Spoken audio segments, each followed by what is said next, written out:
नमस्कार दोस्तों, आपका मेरे YouTube चैनल हिंदी कहानी पर स्वागत है। कलयुग के लक्षण। आइए जानते हैं घोर कलयुग में क्या होगा। पांडवों के माध्यम से भगवान श्री कृष्ण द्वारा बताए गए कलयुग के लक्षण। महाभारत हमारी संस्कृति का सबसे बड़ा ग्रंथ है। महाभारत भगवत गीता केवल हिंदुओं का ही नहीं अपितु समस्त मानव जाति का ग्रंथ है। इसके वचनों का स्मरण करके प्रत्येक मानव को एक अच्छी शिक्षा और मार्गदर्शन मिलती है। प्रत्येक मनुष्य को इसे अवश्य पढ़ना चाहिए। महाभारत में जीवन से जुड़ा ऐसा कोई भी विषय नहीं है जिसका वर्णन इसमें न किया गया हो। महाभारत में देश, धर्म, न्याय, राजनीति, समाज, योग, युद्ध, परिवार, ज्ञान, विज्ञान, आध्यात्मिक एवं तकनीकी आदि समस्त विषयों का वर्णन समाधान सहित मिलता है। आज हम वर्तमान युग के बारे में महाभारत के एक प्रसंग से बहुत कुछ सीख सकते हैं। यह प्रसंग उस वक्त का है जब पांचों पांडवों को वनवास हो गया था। वनवास जाने से पूर्व पांडवों ने भगवान श्री कृष्ण से कहा, हे श्री कृष्ण, अभी यह द्वापर का अंत काल चल रहा है। आप हमें बताइए कि आने वाले कलयुग में कली काल की चाल या गति क्या होगी और कैसी होगी। श्री कृष्ण कहते हैं, तुम पांचों भाई वन में जाओ और जो कुछ भी दिखे वह आकर मुझे बताओ, मैं तुम्हें उसका प्रभाव बताऊंगा। पांचों भाई वन में चले गए। उन्होंने जो देखा उसको देखकर आश्चर्यचकित रह गए। आखिर उन्होंने क्या देखा और श्री कृष्ण ने क्या जवाब दिया, आइए जानते हैं। कलयुग के 5 लक्षण, जो कलयुग के 5 सत्य भी है। पहला, युधिष्ठिर भ्रमण में थे तो उनकी नजर अचानक एक हाथी पर पड़ती है।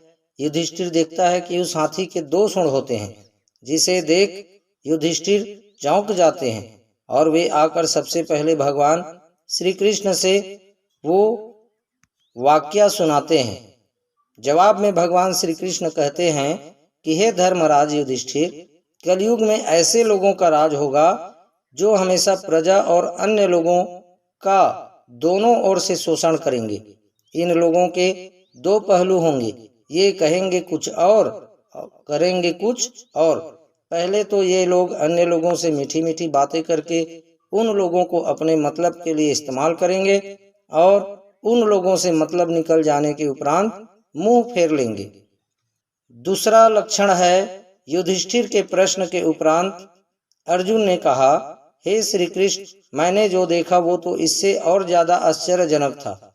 मैंने देखा कि एक पक्षी जिसके पंखों में वेदों के रुझाएं लिखी हुई थी, परंतु वह पक्षी मरे हुए जीव का मांस खा रहा होता है। जवाब में श्री कृष्ण कहते हैं कि हे अर्जुन, कलयुग में ऐसे लोगों की कमी नहीं होगी जो बेहद ज्ञानी, विद्वान, ध्यानी तथा शास्त्रों के ज्ञाता कहलाएंगे। ये लोग ज्ञान धर्म की चर्चा करने में कभी पीछे नहीं हटेंगे, परंतु इनके स्वयं के अंदर सच्चे ज्ञान का अभाव होगा। ये लोग आचरण से महापापी, अज्ञानी, दुष्ट और क्रूर, अन्यायी होंगे। हे अर्जुन, ऐसे ही लोगों से कलयुग भरा रहेगा। ज्ञानी पंडितों की संख्या इस युग में बहुत कम या न के समान रहेगी।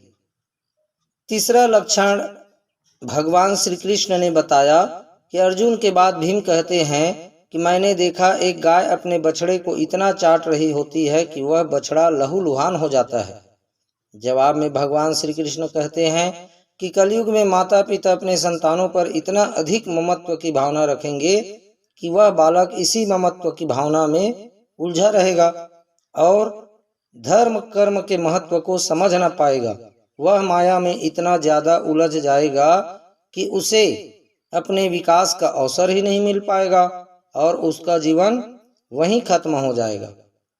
चौथा लक्षण, भीम के बाद सहदेव अपना अनुभव सुनाते हैं कि मैंने देखा कि एक जगह में 6 भरे हुए कुओं के बीच एक कुआं बिल्कुल सूखा होता है, परंतु ऐसा कैसे संभव है। प्रभु जवाब देते हुए श्री कृष्ण जी कहते हैं कि कलयुग में मनुष्य इतना ज्यादा स्वार्थी, मतलबी हो जाएगा कि उसे किसी का दुख, दर्द, पीड़ा नजर नहीं आएगी। ये लोग अपने छोटे छोटे शौक, मौज मस्ती, मदिरा, मांस भक्षण को पूरा करने के लिए बेशुमार धन लुटाएंगे, परंतु जब बात किसी गरीब की सहायता की होगी या किसी की भूख मिटाने की होगी तो ये दबे पांव निकलने में भी अपनी होशियारी समझेंगे। कलयुग का समय जैसे जैसे बढ़ता जाएगा वैसे ही लोगों में अपनों के प्रति कर्तव्य, प्रेम, दया, करुणा की भावना खत्म होता जाएगा। पांचवा लक्षण भगवान श्री कृष्ण ने सबके प्रश्नों और उनके श्री कृष्ण के जवाब के बाद आखिर में नकुल कहते हैं कि प्रभु, मैंने देखा कि एक बड़ा पत्थर पर्वत से लुढ़कता चला जा रहा था।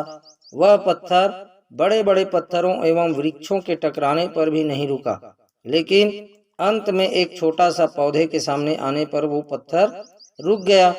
इस पर भगवान श्री कृष्ण कहते हैं कि कलयुग में मानव का मन इतना नीचे गिरेगा कि उनका जीवन पतित होने लगेगा, और ये पतित जीवन न तो धन की शिलाओं से रुकेगा न ही सत्ता के वृक्षों से रुकेगा, परंतु जब मनुष्य संसारिक मोह माया को त्याग कर हरि नाम के पौधे का अनुसरण करने लगेगा तो उसका जीवन पतित होने से बच जाएगा और हरि नाम से उनका अशांत मन अपार संतुष्टि प्राप्त करेगा। पांडवों के माध्यम से भगवान श्री कृष्ण के बताए गए कलयुग के लक्षणों को भावी समय में ही देखा जा रहा है, जबकि अभी तो सिर्फ कलयुग का पहला चरण ही चल रहा है।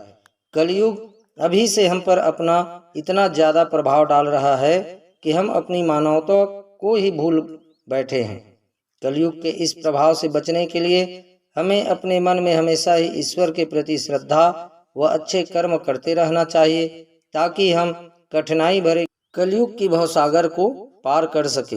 मित्रों, मुझे विश्वास है यह सुंदर जानकारी और भगवान श्री कृष्ण की यह कथा अच्छी लगी होगी, तो आप लाइक अवश्य करें, साथ ही साथ शेयर करें। इसी प्रकार की सुंदर और अच्छी अच्छी कथा और कहानियों के लिए आप मेरे चैनल हिंदी कहानी को सब्सक्राइब अवश्य करें।